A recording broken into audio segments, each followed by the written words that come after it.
everyone, welcome back to my channel. I thought I'd do something a little bit different today because it occurred to me that I often do updates on Marnie and how she's doing month to month, but it's not often that I give you an update on everybody else in the family and how we are as a whole, as a family. So I thought it might be quite nice occasionally to do family updates. And oh, I have this little pickle sat with me. She just woke up. And this little pickle right here. Yeah, and another little pickle right here. Trouble. That's what you are. Trouble. So Marnie is 8 months old now, so we have been a family of 6 for some time and things are going really, really well. I was talking to someone the other day about what it's like to have 4 and how it must be really chaotic, and to be completely honest, it doesn't feel a great deal more chaotic than it was with 3. I think once you have 3 kids and you are technically outnumbered, then it's pretty bananas anyway in terms of noise level and things like that. So it's not a great deal different in terms of busyness and hustle and bustle. It just feels like it did before. The thing I would say I'm struggling with the most is bedtime. Marnie's not a great sleeper. She's not terrible. She's not up for hours and hours in the night, but she does fight sleep. So sometimes there can be some evenings where I'll get her off to sleep at bedtime and she'll literally wake up within 20 minutes and almost be completely reset and wide awake again. So yes, I'm talking about you. So what I find most difficult about that, I guess, is that I feel like it takes away from my bedtime with the others. I feel like I spend so long trying to get her off to sleep and make sure she's properly asleep that I don't get to read to Aiden as much as I used to. I don't get to give them sort of long hugs and cuddles before bed. I obviously do go and say goodnight to them all individually, but I feel like I'm sort of torn between getting Marnie to sleep and saying goodnight to Dylan, Merrin and Aiden, and I'm not comfortable with that at all because it's always been a big thing for me to give them all some individual time one-on-one with me at bedtime, and I find it hard that it's not easy to do that anymore. So I know that that will improve as Marnie gets older and as she is better at sort of settling herself and she's just easier to get off to sleep. But that, I would say that's as a family, I would say that's a real big challenge for us at the moment because Dan comes home from work late most evenings, so he's always there at bedtime, but he's exhausted as well. So I just feel like bedtimes aren't as, I guess they're just not as I would like them to be, is just the best way to describe it at the moment. But I know that that's a temporary thing. Sorry about the banging, by the way. Marnie is here with every single toy that she owns and she's banging them all on the wooden floor, so that's what that is.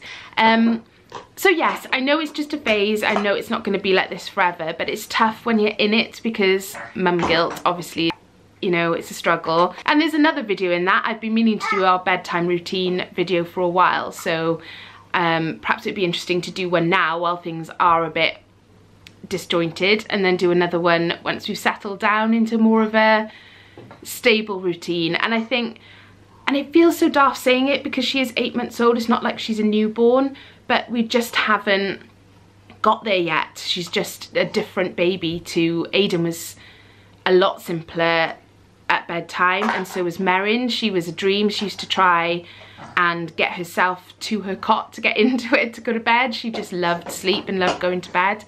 Yeah, Marnie's a different kettle of fish altogether. In so many other ways though, she's an absolute dream. She is such a happy, chilled out, relaxed little girl. She's not a whingy baby. She's not difficult in any other way.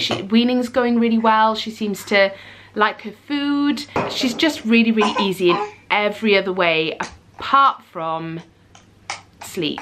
Speaking of sleep, actually, another reason for me doing a video like this today is that I did a vlog about, it was called Why Won't She Sleep? It was a day in the life vlog and it went up on Tuesday of last week.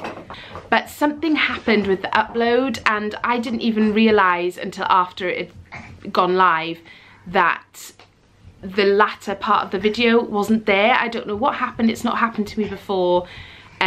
but rather than take it all down and re-upload it, I thought I would put the second part of that vlog that was missing from the first one at the end of this video. So what I'll do is I'll sort of round up this video and then I'll pop that on the end. So if you did watch the other video and you wanted to know what came, because it just literally stopped abruptly, and yeah, that's never happened to me before, so I'll insert the rest of the footage at the end of this video. Dylan is the eldest, if you didn't already know, and he's 11. It's a really big year for Dylan. He goes up to high school in September, which I can hardly believe. It's his last term and a half of primary school, and I feel really emotional about it. I knew I would.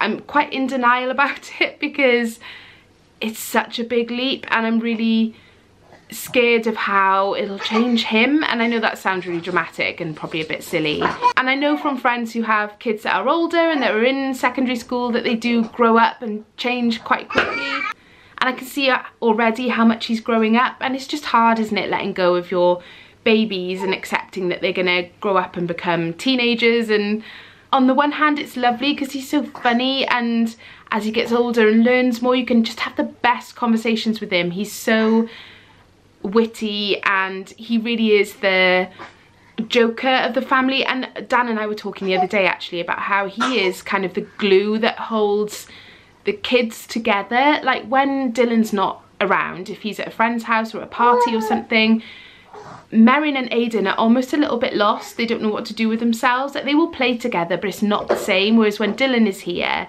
he's got the imagination and the fun. They really miss him when he's not here.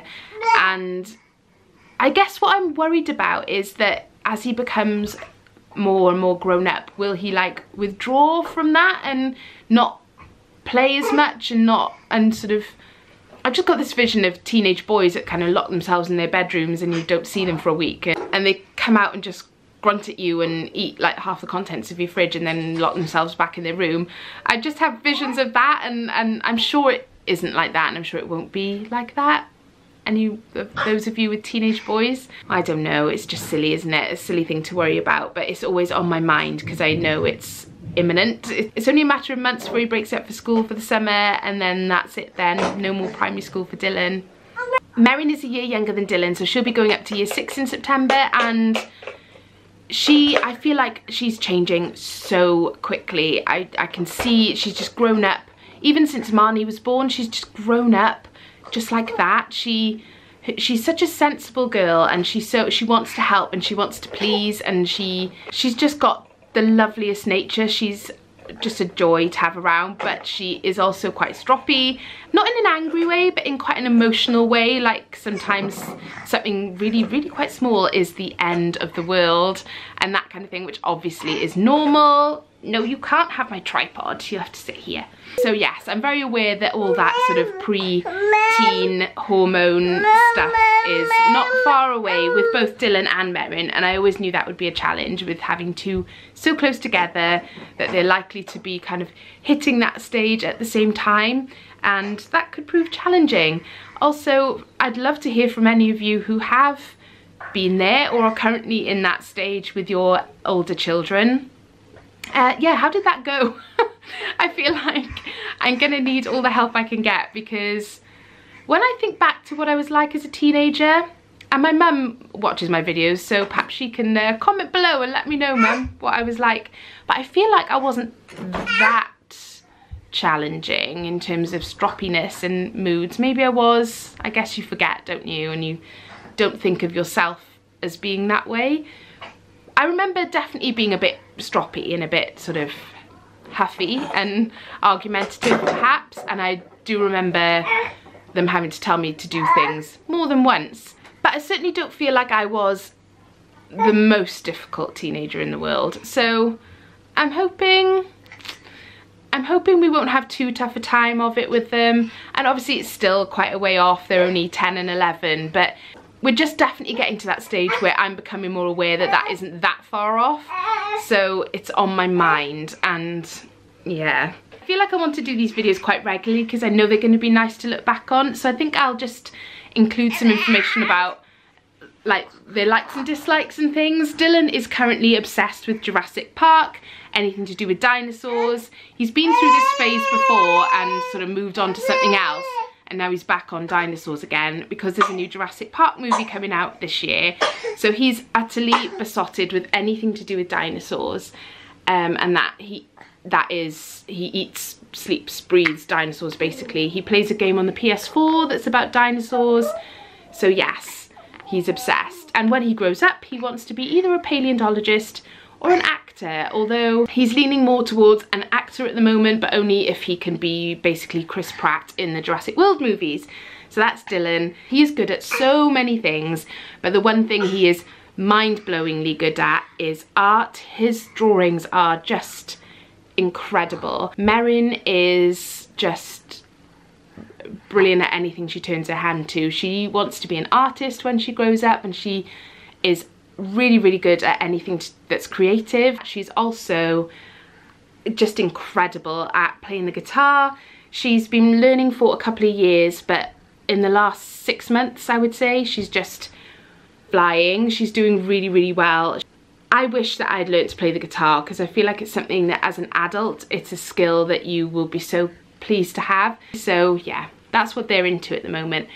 Aiden is an absolute fireball. He always has been, and he at the moment is even more so. I think I remember reading in the book Raising Boys, which we bought when we had Dylan, that at the age of 1 and then at the age of 4, boys have a real testosterone surge, and you can find that they'll become more boisterous and more sometimes a bit naughtier because they're pushing the boundaries and things like that. Aiden is definitely having that surge at the moment. He is full of energy. I've never, well, I say I've never known anything like it. I have, his big brother. He's just never tired until the very end of the day when he just crashes, and that's it, he's gone. He's out like a light. He comes home from school with more energy than he went to school with. I don't know where he gets it from. He is a real live wire. We call him, his nickname, well, his name really, we call him our Fraggle. So he gets called Fraggle and Frags and Fraggalag and all derivatives of Fraggle. He just basically is a little mischievous creature. He's furry, he's cute, he's small, he just kind of squirrels his way around the house making mischief. He's absolutely hilarious. He is such a character and just adorable. I've always said that he is the cutest little thing. Obviously not cuter than any of the others, but there's something about Aiden that is just cute, and he knows it, and he knows how to use it to his advantage. He's never been a massive fan of school. He's in reception now and he likes it. I'd say he tolerates it and he enjoys playing with his friends, but he would much rather be at home. If you asked Aiden what he wanted to be when he grows up at the moment, he would most likely say Chase from FGTV. And for all you parents who don't know who that is, count yourself lucky, because we live, breathe, sleep and eat FGTV in this house at the moment. They're a YouTube family and Aiden is obsessed with watching Chase play Mario and things like that. So yeah, if you asked him what he wanted to be when he's older, he would probably say Chase.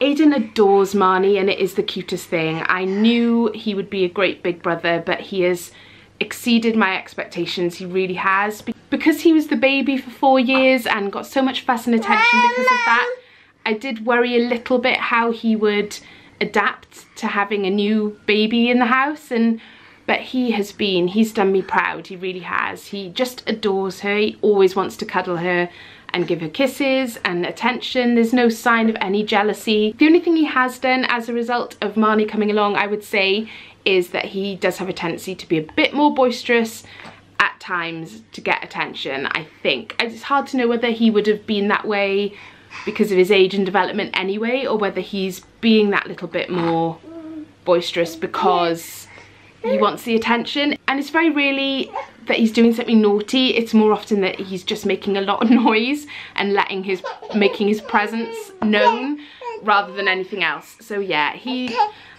on the whole, he's a very chilled out, happy little dude. He's just very loud and full of energy. This one's getting a little bit grumpy now because her nap was too short. So I think I'm going to leave it there and take her off and try and get her back to sleep. So I really hope you've enjoyed watching this video and it's been interesting for you. I know it's something a little bit different, but yeah, let me know in the comments below if it's something that you'd like me to do every so often. Don't forget to watch to the end of this video if you want to see the second half of the vlog that I uploaded on Tuesday. Again, sorry about that, I'm not sure what happened there, but if you want to see it, it'll be there. Don't forget to subscribe to my channel if you haven't already, and I'll see you in my next one. I'll see you in my next one. I'll see you in my next one. You're cheeky. You're cheeky. Cheeky, cheeky, cheeky, cheeky, cheeky, cheeky, cheeky, cheeky, cheeky, cheeky, cheeky, cheeky, cheeky, cheeky, cheeky, cheeky, cheeky. Say bye-bye.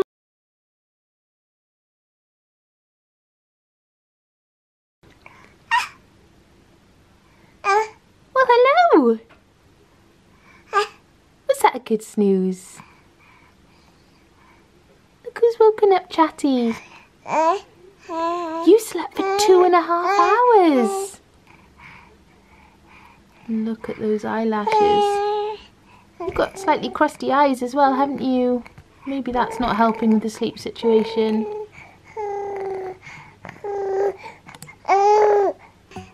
Come on then, little one, we got stuff to do. Excuse me. No crawling. Don't you get up on those knees. You're not allowed, you're tiny, you're too small. No crawling allowed. Look at that face, she's smiling at me. Don't you dare, I'm watching you. 3, 4, 5, 6, 7, 8. Dance the night away. I am ready for that heartbreak. That's usually how it goes. I have done a billion mistakes before. Maybe I am going crazy. Are we ready to go? Yeah. You're so cute. Okay, we're heading out to go and pick up my parcels, and it is freezing. The weather was right. We've got an hour and a half, so it's not too bad. But I haven't had any lunch because I thought if I stop and make lunch now, there's just no way I'm going to fit it all in. Is there? Because you had such a long nap, which I'm not complaining about. Long may that continue. So I'm going to rush off, pick up the parcels, and I need to get some groceries as well, because I'm just that unorganised.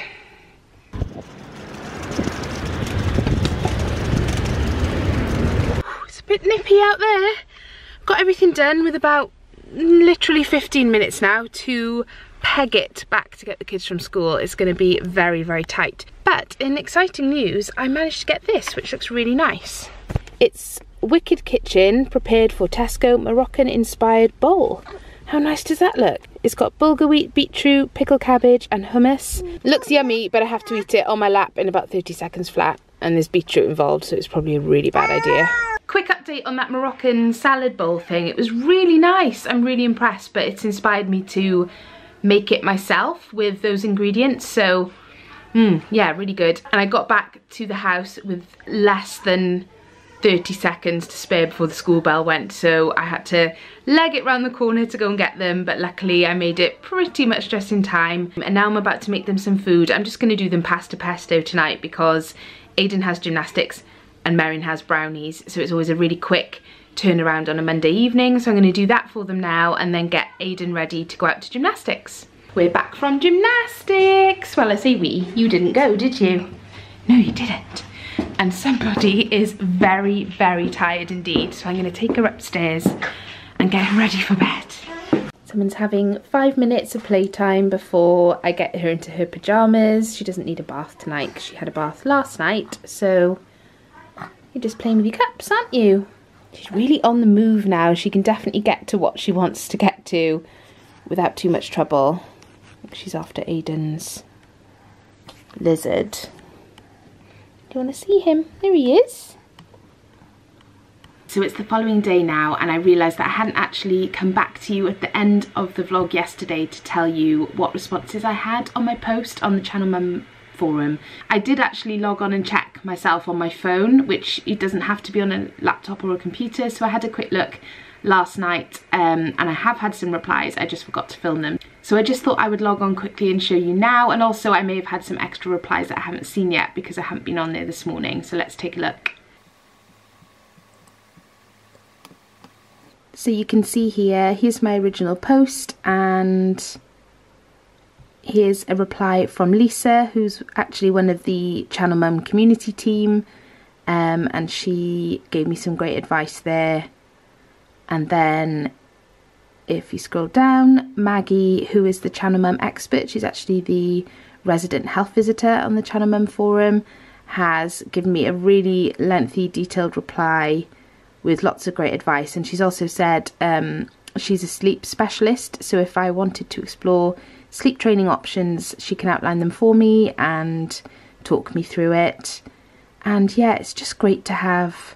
These replies came in literally within very quickly after I posted my original question, so it's really nice to see that you can get that advice and support when you need it the most. So yeah, I'm really pleased to see those responses, and I'm going to have a good read of them now and reply and see and have a scroll through and see if there's any of other people's questions that I can offer some advice or my thoughts on as well. It's always nice to kind of help another mama out where you can, because let's face it, we're all in it together at the end of the day. So do head over and check out the Channel Mum support group and chat page if you are a new mum, or you're pregnant, or you've got 4 kids like me. Whatever stage of parenthood you are at, I'm sure there will be something there that will be of interest and of use to you. So don't forget to go and check it out. I'll leave all the links for you in the description box.